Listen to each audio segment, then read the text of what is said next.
In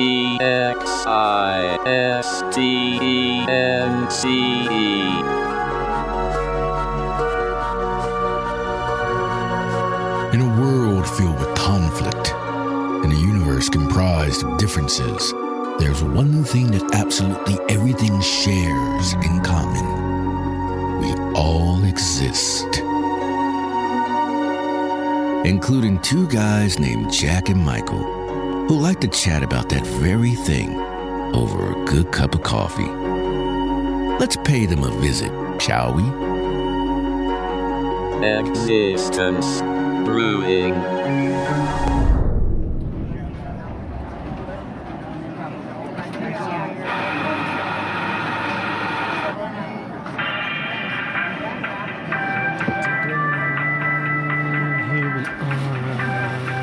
Okay, so we're reading the specials.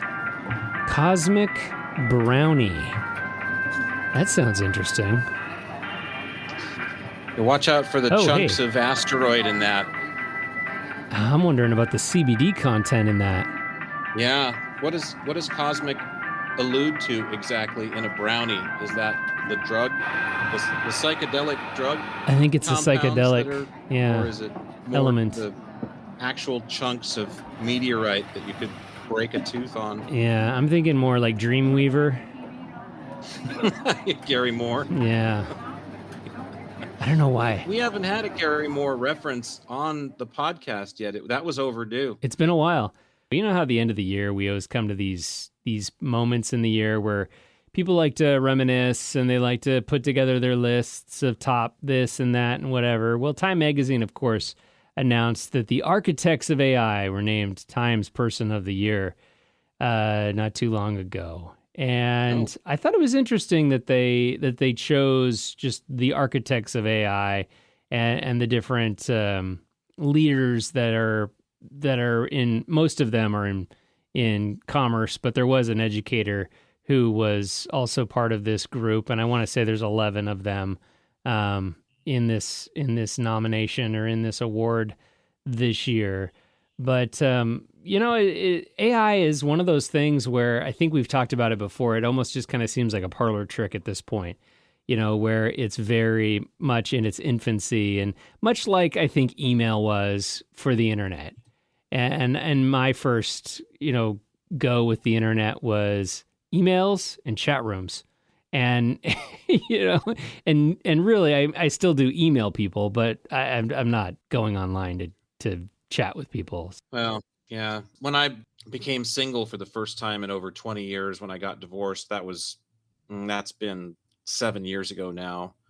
I remember talking to me, the idea of foisting yourself into cyberspace and saying, look, here I am. Do you want to come and play with me? And let's chat. We'll have fun together. Let's be friends. I mean, it just, again, there was just something really forced about that. Now, I know that some people, they have met online and it seems to be faded, and that's great. But it just seemed like for me, that wasn't in the cards. But I remember asking people about it, and my friend, who was Mr. Mover and Swinger and Shaker, and and he was all into that, like even when he was married, I think. He told me even at that time, he said, oh, the glory days of the online meeting somebody online thing, those are over. Like those were early to mid aughts, 2000 to 2005, maybe 8 at the latest, where you could actually it was just a free for all. You could get on there and meet anybody. But now, of course, it's just so filled, again, with fakery. It's so filled with so many fake accounts and so many people that are spoofing and so many people that are phishing, and everything is a scam. And it's almost like these scamsters, who I would hope make up a very small percentage of our population, but it seems like they have usurped a huge chunk of certain quotients of the internet. Certain corners of it are just dominated by these thieves, these people who just want to spoof things and fake things and trick you and swindle you out of money. And I don't know. Again, as I said, human beings are fucking weird. And I was thinking today about, all of the time that I've spent here, which of course is micro grains of sand on a beach that's as big as the universe. I mean, it's pathetic for me to say, I've spent so much time here. I'm 52, but and how much all of those years are supposed to walk you to the answer. And I think it's similar to what I've always said about all of the really big questions that we've had, or we're supposed to innately have. What's the meaning of life? Where do we come from? All those big things. And I've always said, as we walk to what we think is the answer through this experience, and we think we're getting closer and closer to the answer, or literally going in circles, we're walking back to the question, because the question I don't think is supposed to have an answer. I'm not sure that it tangibly or in some logistical way has an answer, and I also am not sure that we're supposed to know the answer. I think it's supposed to be a mystery. I think there's there are certain things that are supposed to be a mystery. Here's something I'll throw in here too, and then I'll let you respond to all of this. I know it's a lot, but I didn't want to forget this. We know this guy, good guy. I want to say you either worked with him or like kind of overlapped on Hot AC. He's the disc jockey in town here where I work on the kids music station. Mm-hmm. And he's older than me too, by the way, which proves you can still stay a kid forever and not be creepy on the radio. I guess. He's a very religious guy. He's a super nice guy. I mean, literally just one of the nicest people I've ever known. He was giving me his theory the other day, and he wound up sort of half witnessing to me at work, which, I was like, okay, let's kind of move on. I'm not really sure that I need this today. But his heart was in the right place. But he was giving me his theory. He said, well, 95% of the universe or of the galaxy or of the, space and time is dark matter, and only 5% can be accounted for in some physical way. And he said he was convinced that the 95% was God, basically, was that it's spiritual matter, that it's that thing that we can't describe, that glue that I talk about. He said that's what it is. And so I immediately posed this question to him to dazzle his mind. I said, oh, okay, so you're saying that glue, that thing that we call spiritual, I said, does that have it has to occupy space and time to exist? It's not living on the fringes. It's not in the ethereal world. It's not binding us from some peripheral stance. It's actually here inside of space and time, and it needs to be to exist, or at least needs to be to exist where we are. And he just was like, it's just like, see, this is what you get for hitting me with that. I'm just like, all right, look, if you want to talk about it, we're gonna fucking talk about this. No, oh man, there's a rabbit hole I want to come back to on that. But like the AI deal, I feel like there was a novelty to the internet when chat rooms first started, and you were getting gobs and gobs of those AOL online CDs sent to your house, and everyone's like, what am I supposed to do with this? And you stick it into a computer, Grandma, and then you can go to the lesbian chat room. Tony Soprano got his, obviously. Yeah. What am I supposed to fucking do with this? Yeah, right. And then you can go to the lesbian chat rooms and talk to all these people. Yeah. And back when they were nice, right? Before they were filled with like trolls. Well, they were all filled with teenage boys, from what we understand. But, it was funny because like, I just think there was a novelty to it. And I kind of feel like AI is the same thing. Like it's a novelty. Oh, and speaking of AI, we were talking about the architects of AI, and we actually have someone representing AI that just happened to pop up here. Hello, Jack and Michael. It's an honor to be on Existence Brewing. Oh, it's so nice to have you. AI person. I'm a huge fan of the podcast. Oh, I'm sure you are. Yeah, by fan, define that. Like, can you? On behalf of the AI community, I'd like to say thank you to Time Magazine for the award. Oh, of course. This bot will self-destruct in 3, 2, 1. There she goes. Bye. Bye. We lost another fan, Michael. Oh, man. We keep losing them the same way. Lifeless eyes, black eyes like a doll's eye. Oh God! I Robert couldn't. Shaw with the Uncanny Valley. I couldn't let that opportunity go, even though it was a train wreck trying to segue into that. AI obviously has been something we talked a lot about, and so I just wanted to put a cap on that. Well, we live in an interesting world. You know who got, I mean, he didn't get nominated, but there were many that thought he should have gotten nominated for a Nobel Prize. And yet we're coming off of a speech to the nation where we were talking about, from what I understand, and I do not like to talk about this person at all, but I just, for what it's worth, I guess I'll mention, isn't it interesting that we live in a time where the human beings, at least in this thing we call a country, are of the mindset that someone should be nominated for a Nobel Prize who thinks that we need to keep the people from the dirty nations from immigrating to our country, and only Norwegians and Swedes or something. Oh that was like, I don't care who you are. That was a cringe moment. Like an animal from the zoo. She's so nasty. Look at her. It was such a cringe moment. I mean, it was didn't like watch it, of course, but I go into work the next day and it's on the national news. I'm just like, you got to be shitting. This is the leader. This is the leader of the free world saying this. There is no free world, right, anymore. No, but well, first of all, no one's free. No one's truly free. And second of all, nothing is free. So fuck the free world. That's a bullshit. Yeah, but I hear what you're saying.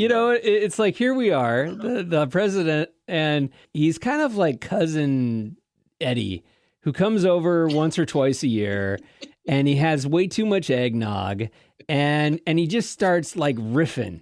And he just starts rolling off of wait a minute, and I don't even want to go into that comment, but I don't. I'm not sure. I couldn't leave it alone. I guess I had to bring. Like I said, when we started this, I thought, look, I think I even told you, look, I mean, I just got like one rule: know him. Like and yet, of course, we've gone down that whole already in a comedic sense a few times. So I guess it's that it's that little operative for the podcast was long since torched. So I'm like, what the hell? I'll just throw it out there. But yeah, I just, another, we're kind of doing like a year in review episode. We didn't talk about this.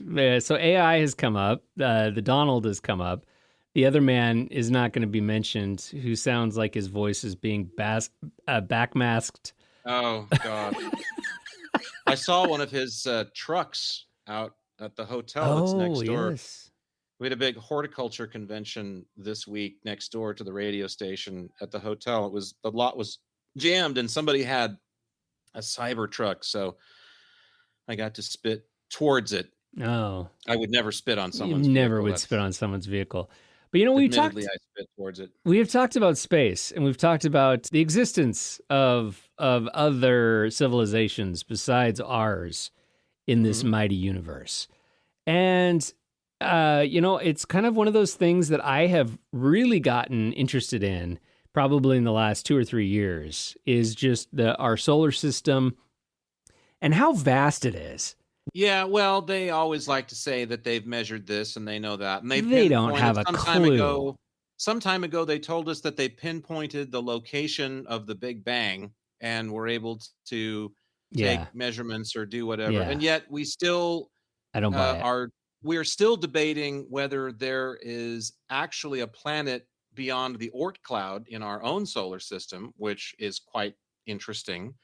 I've always felt like, that's so that's kind of a stretch. We can't even really tell for sure if there's another astral body that is beyond the outer ring of the known solar system that we're a part of.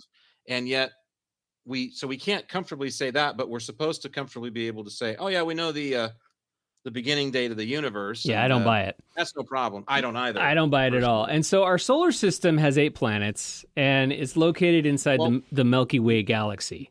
9 if you still count Pluto. If you still count Pluto. I do, actually. Okay, so that's terrible to do to poor Pluto. It is, but let me just finish here. So our solar system has 8, maybe 9 planets, and it's in the Milky Way galaxy. The Milky Way galaxy has 4 branched spirals that contain anywhere from 200 to 400 billion star systems. And when I say star, that means think the sun. Right. Okay. And all of them could have planets, and likely do have at least some planets around them. So yeah, and so there's only 3,900 plus confirmed so far of these star systems in our galaxy that have and they have an unknown number of moons and planets. I might as well be explaining something to you in a metaverse somewhere that you have no frickin' way of trying to conceptualize. For me, it has opened my eyes to kind of thinking about ways that we converse on this planet. And really, like, in the grand scheme of things, the fact that there are only confirmed 3,900 star systems in the Milky Way galaxy, and that's not even close to like a fraction. Have you done the math on the number of galaxies that are in the universe? So have you multiplied it out? No. Do that next. Yeah, I mean, it's insane. Yeah, because that's just one little spiral galaxy floating around in the grandeur of this whole thing, and there's many of those. So for instance, the reason I brought it up was we were talking amongst our kids the other day about the their belief in the existence of extraterrestrial life, and I just brought up the simple fact that, you know, the 200 to 400 billion star systems in our galaxy, let alone anything that could be beyond that. And I think the thing that we always go back to as humans that really trips us up in thinking about other civilizations that might be or not be is they're like, oh, well, you know, how are we going to travel there?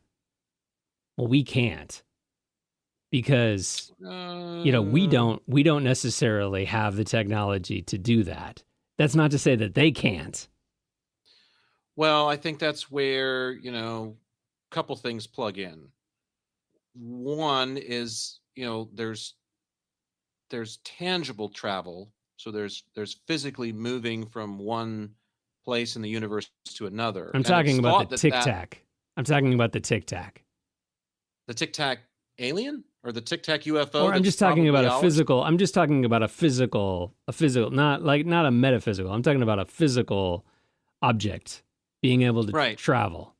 So, you know, there's the, I forget the fancy word for them, but the wormhole deal. But basically there's, you know, places where space bends and you're able to, you know, again, you draw a dot on each side of the paper and then you fold the paper and the dots come together. Mm-hmm. It's that principle. It's the thought that that the universe is essentially constructed purposefully in some way with all these doors so that you are able to go through one and arrive at this point, because it is so vast. Why it's so vast, I you know, in a physical aspect, I don't know, but I'm not the creator of it necessarily. I'm just a part of it in, you know, several different ways, I guess. Mm-hmm. But physically, along with this spiritual thing, and then, you know, there's Greer's deal, which is consciousness, you know, and that consciousness is truly the last frontier, and that's what's binding all of this together. And so that's how these visitors that have been coming to us from such distances, who are curious about us, that's how they're making the trip, is that they've figured out how to essentially meld their consciousness with their physical bodies. And so their consciousness is now in control. It's in charge of everything, I guess, experientially. And so they're able to, what he calls, phase in and out of these distances. And that's how the distances are covered. So anyway, there's a lot of theories on it. I'm sure there's been a lot of experiments done in secret places about it. I'm sure that they know a lot more about it than we are being told. But until then, I guess it's allowed to just be a mystery for all of us. But like I said, I'm not sure that there is an answer to some of these things either. Those things, I think there probably are explanations for scientifically or even metaphysically, that there's a way to link up and cover those distances. But, as to the why, I mean, that's Yoda, no, there is no why. And he's right. I think he's right. There is, in so many ways, whenever we find ourselves asking why, I think that's where we put on the brakes hard, or we at least tap them and say, whoa, who says there has to be a why? Well, and that's I think a very that's anthropocentric approach. Yeah, I'm glad you brought up Stephen Greer, because that's another person this last year we've talked a lot about. And, this idea of meditation and transcendental meditation. And yeah, I think that's where our ability to wrap our minds around travel and physical travel versus, consciousness and all of those things. That's kind of the thing that I wanted to, bring into this equation was, we talk a lot about what they know versus what we know versus what, is sitting in some warehouse somewhere that is in the same warehouse that the Ark of the Covenant is from Indiana Jones. But I think also to some degree, it's like, I am 100% convinced that two things: we don't know how large the universe is. And secondly, we don't know anything about what is in that universe. Because if we did have an idea of that technology and wormholes and whatever, we would already be utilizing it. Well, there are a few people. The one guy who was the head of the skunk works for Lockheed Martin, who I don't remember his name, but he was supposed to have, on his deathbed, one of those great deathbed confessions to his closest, people that he knew, his family or something like that, basically have said, if you've seen it in the movies, if you've seen it on Star Wars or Star Trek, we have it. We're there. I mean, they are there. We're not allowed to be there. Now, you can take that for what it's worth. Is that just the ramblings of a dying man who has too much fentanyl in his system to try and cut the pain on his way out the door? Or is that, it really is that an understatement even? Is it more vast?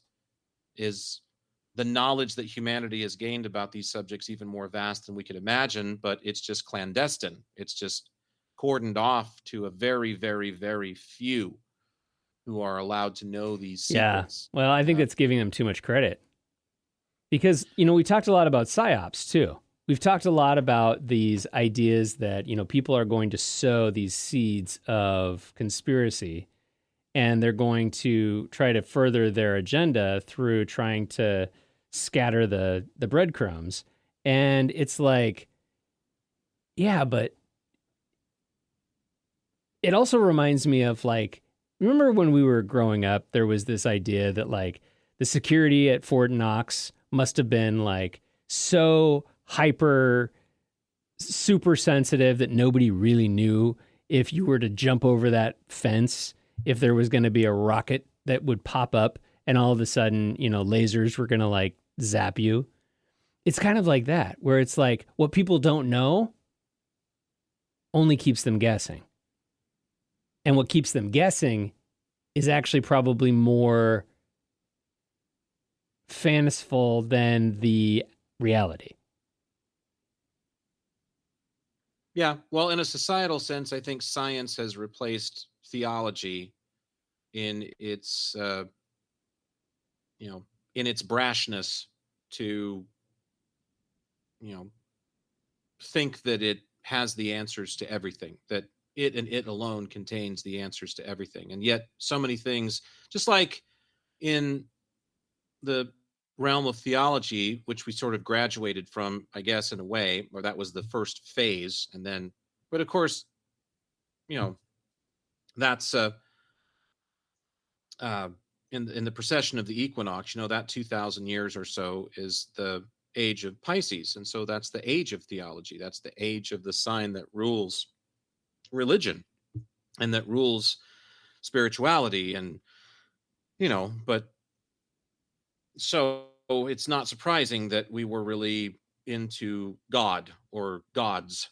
And, now we're into this wonderful age of Aquarius. And so, that's not that's a more scientific sign than Pisces for sure. I mean, it doesn't get much more ambiguous than Pisces does. Mm-hmm. So anyway, it seems like, when somebody would pose a question to Torquemada, if they took him to task, of course, he'd burn you alive for even suggesting it. But if somebody said, hey, why is this happening? Why are bad things happening to good salt of the earth people? And it's just, well, God knows. So fuck off. We don't, God knows the answer and you don't, and you're smaller than God. So fuck you, because we're the ones that are talking to him and you just don't worry about it. You do what we tell you to do. And so science, I think, comes along and sort of does the same thing. Hey, why this, how that? And it's just like, look, don't worry about that. There's an answer to it. And it's scientific. There's empirical evidence. They're very dismissive, though, of just, big questions that can't be answered. Again, I go back to the appearance of, what's his name? Who's the astrophysicist? Tyson? Oh, yeah. Yeah, when he was on Larry King. Neil deGrasse Tyson. Yeah. And he's on Larry King, and he tells Larry that he's got what happens to you after you die. And Larry's very interested. Larry's just like, yeah, but this is going to be a great show. I mean, I've just been sitting on this one for a while. So Neil, tell us what happens after you die. And he goes into this thing. Well, your body breaks down and the worms eat it. And then that energy goes into them. And then the energy from them is discharged into the poop. And then the poop becomes enrichment for the soil that pushes up the date. He's like, yeah, I got all that. We get that. We get the transference of matter. We get the transference of energy through matter. Mm-hmm. I want to know what happens to me, to Larry fucking King, after I die. And these suspenders. And Neil doesn't have the answer to that. And so Neil's just like, well, it's not an unanswerable question. It's just a question that you shouldn't be worried about, because there is no you. But he doesn't really want to say that because he doesn't want to get that philosophical, because he's a scientist and he's not supposed to get philosophical. I think, unfortunately, the thing that always, for me, is a big red flag is Neil deGrasse Tyson is almost too proud to be wrong. Too proud to be wrong. I've never heard him admit to be. I mean, he's too proud to be wrong, and so he always wants to stand. Too proud to be wrong. He always wants to stand behind this curtain of science and all of the answers and all of the. I mean, Neil deGrasse Tyson still doesn't have a clue of what is behind those 3,600 star systems. No, but much like Torquemada, and any of the great, much like all the popes, for example, or all of the Roman empires, emperors, they don't have to know, because they know that their God knows. And so Neil's God is science. And so he doesn't have to tell you. He just has to let you know that, look, even though we haven't figured out the equation to show you, which you're not going to understand anyway, because you're a stupid loser that never went to astrophysicist school like we all did. So you're, same exact setup, same exact caste system, same exact look. Right. You don't belong thinking about this. You just listen to us, and we'll remind you that science has all the answers, just like God had all the answers. And just like I said to our listeners long time ago, way back in one of the first episodes, about, I'm not a doctor, it's because that's one of the things that people will oft worry about when it comes to these subjects that are deep. Well, what business do I have wondering about my place in the universe, or asking, even if there aren't answers, we shouldn't be asking why. I'm human. I can't help it. I want to know why. Good. Peruse those questions. Think about them deeply. Ask them. But I'm not qualified. I've never been to school. I've never studied with the masters. I've never gone to see the Maharishi. I'm not an astrophysicist. I'm not a priest. I'm not a... Fine. You're here. Yeah, you exist. The single qualifier is that you are here. That's it. Can you check that box? Because if you can check that box, then you're in, just Yeah. like the rest of us are. So 100%. because that's something that I often figured, well, you're going to catch shit about, Jack, is, who the fuck are you to say this, this, and this? I say, well, I'm the same as you are. You have the same right, just like I do. Everybody wants to try to section off their own little portion of all of this and then be its little master. And, Yeah. it's a very natural thing for us to want to do. But I think we also have a tendency as humans to get caught in our own bubble. And we always think of things in terms of, well, if there's another of us, this is how I would do it. Or if there was another, solar system over there that is adjacent to ours, I would go visit it. And I think that also tends to be something that jumps in our way, and it limits our ability to think. We also put, I think, our race as a human race up here. And who's to say that we're not quite a bit further down on the totem pole? And those people in our solar system or in our galaxy just really don't want to have anything to do with us. Well, this goes back to, I mentioned this several months ago when Maddie my girlfriend had mentioned to me that there was a trend starting on TikTok or Instagram or some social media thing bashing light workers, bashing star seeds, bashing the notion of indigo children and rainbow children and crystal children, because what they did was they honed in on the angle of, well, it's an elitist mentality. It's, who the fuck are you to say that you're better than me because you're some star child that's here to, well, first of all,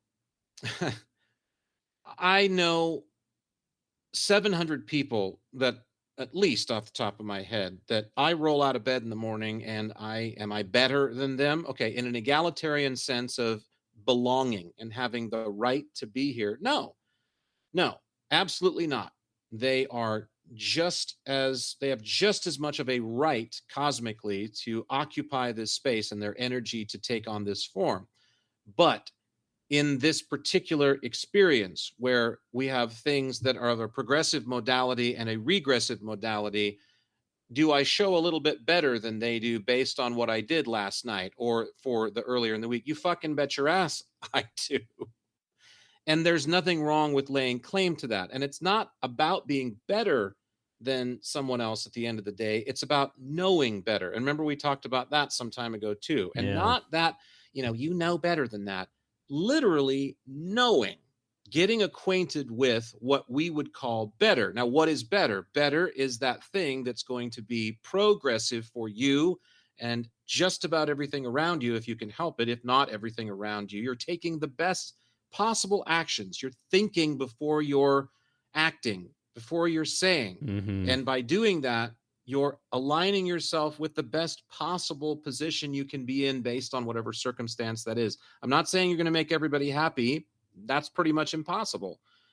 But instead of just going with your animal instincts, instead of just going with your creature desires that are built in, I want to fuck because I like the way it feels, or I want to drink because I want to forget about being here, or I do it because everybody else does, which is really the biggest reason why people do both of those things that really don't need to be done. I'm not big on drinking alcohol at all, but I'm not saying a person couldn't do it in moderation and enjoy it. I'm not saying that a person can't have sex and enjoy it. I'm just saying that these are two of the most prime examples of stuff that gets way out of control and it dominates our lives, and it trashes them. It does no good for anybody that's involved in this. It's a regressive behavior. It's not progressive. We are capable of miracles. We are miracles. Literally, think about it. Like, you're here, this body, we take these things for granted and say, well, so what? There's 8 billion of us. 8 billion little miracles walking around on an even bigger one that's called Earth, that's part of this solar system, that has these other planets, that is part of this galaxy, that on and on we go, like you were saying. So, to me, there's a focus, and it's telescopic. It's collapsible. You have to have that broader sense of, okay, I'm a mini miracle working in a larger one that's working in an even bigger one that's working in an even bigger one, and on and on. If you can get to that stage, I think, and That start seeing it sphere. that way, then you're gonna end the myopia that is leading you to some of these decisions, where it's going to make you feel like shit because you did run into somebody online that's a light worker who does have their shit together, and Mm-hmm. you're not there yet. Yeah. And there's what's wrong with the notion of people arriving here and just innately knowing better, literally being acquainted with that better and trying to help people. Light workers don't want to be their own little kings and sit on top of the world. That's miniature micro bullshit, low, just scraping bottom of the barrel behavior. That's not why true light workers and star seeds and crystal children are here doing what they're here to do. But see, the only aspect that someone who isn't one of those people, who isn't polarized that way based on their cosmic experience, I guess, if you want to say, is, what makes this person better than me? And all they're trying to do is get ahead in life and get more. They think they're better, so they want more money and more stuff. And that's not that's not the MO. But see, there's no perception of it that way because that's all you know.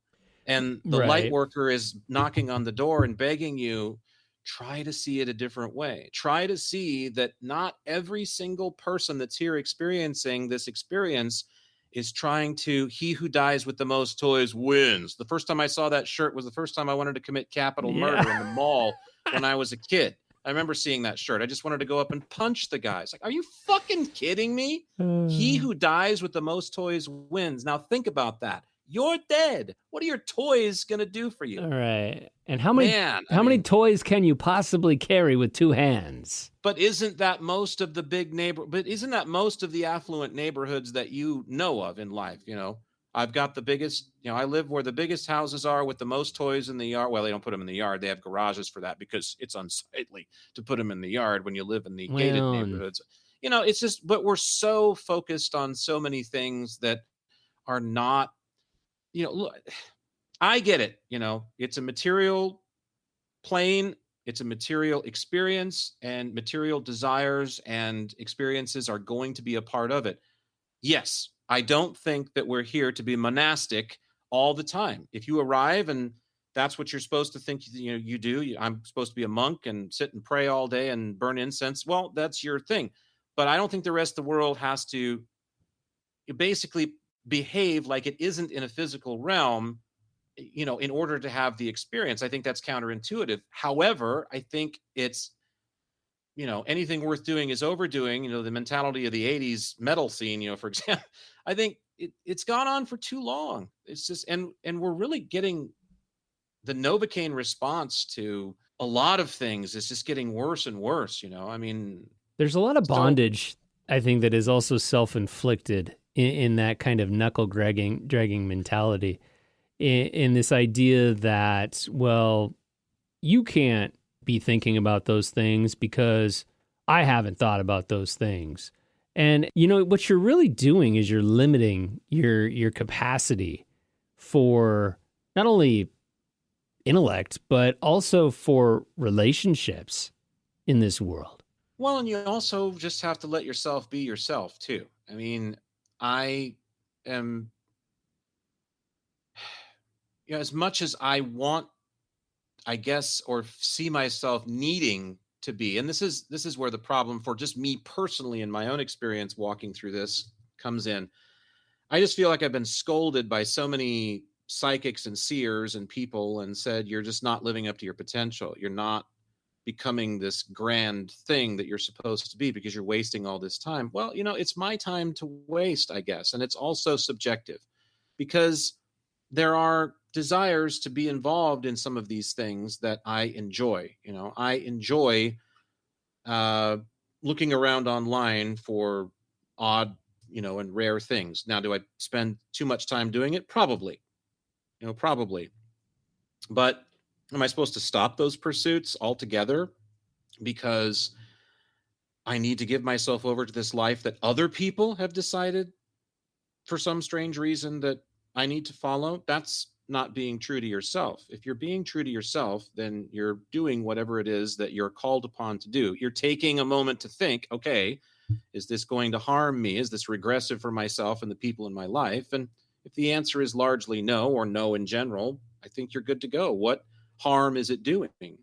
But when it does start to get to a point, like I'll admit the worst mistake I made in my marriage, for example, for 22 years. I mean, I'm sure I didn't make the right decision all the time, but I was not an infidel.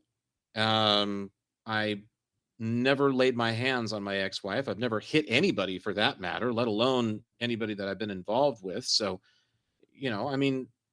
I didn't drink. I didn't do drugs. I didn't stay out and bowl even on the weekends. I didn't go on golfing benders. I was always around, and I felt like I was a very supportive person. I tried my best, we do. But in trying my best, I also didn't break any of the codes. But in looking back, I did spend quite a bit of money, and that was the one thing that I felt like was my big failure. And I don't look at it as a failure. It was just one of those things. It's like, well, if I did something I probably shouldn't have done in a partnership, I probably spent too much of our money. And it wasn't even our money. It was credit card money. I just got too into the hobby thing. And I think I just spent a little much. So I tried to make up for that on the back end by taking some of the debt out of the marriage. And, I'm still paying for it. So I'm owning that. I'm doing the best I can to look at the totality of a circumstance once it's wrapped up and the two parties are moving on and saying, okay, I mean, I know you're in a tight spot and I want to be the best person I possibly can be. So I'm going to take this debt with me because I kind of feel like, I should, because I spent a little bit too much money on the credit cards while we were supposed to be partners. And that probably wasn't the best thing for me to do. All I know is that the relationship that I'm in now, without compromising everything, without just throwing everything that I have based on where I live and based on my job, because that's what I did before for her was I just, it's fine. I'll just leave everything behind. And that was a mistake. That was not, I think at the time I knew this is not the right thing, but it's going to accomplish something. It's going to get you two apart so you can go on with what you want to do without having this, nagging issue over each other's backs anymore. Mm-hmm. But I would certainly be more willing. I will say this. I can see myself wanting to be anywhere with my current partner more than I could ever have said that about my former partner. And that's just, who knows what that is? Maybe that's finally the right people coming together at the right time, in life. It's earlier for her than it is for me now, but it happens when it happens. Maybe that's me maturing and learning how to actually love somebody like you're supposed to. I'll give you one very short, just little thing I wrote down.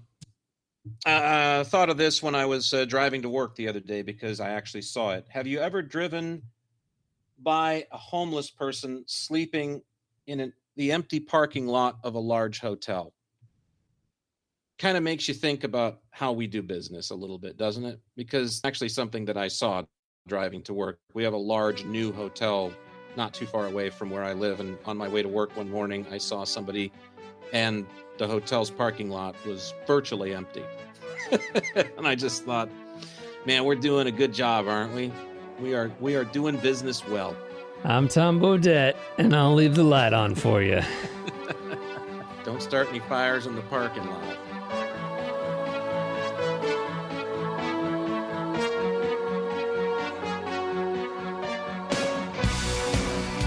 In a world where miscreants are abound. You love that word, don't you? I do.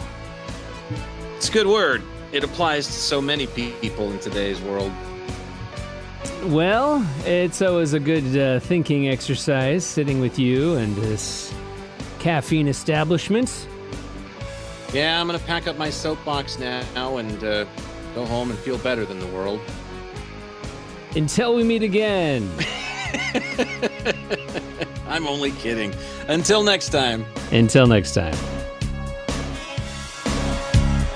Hear my call to waste your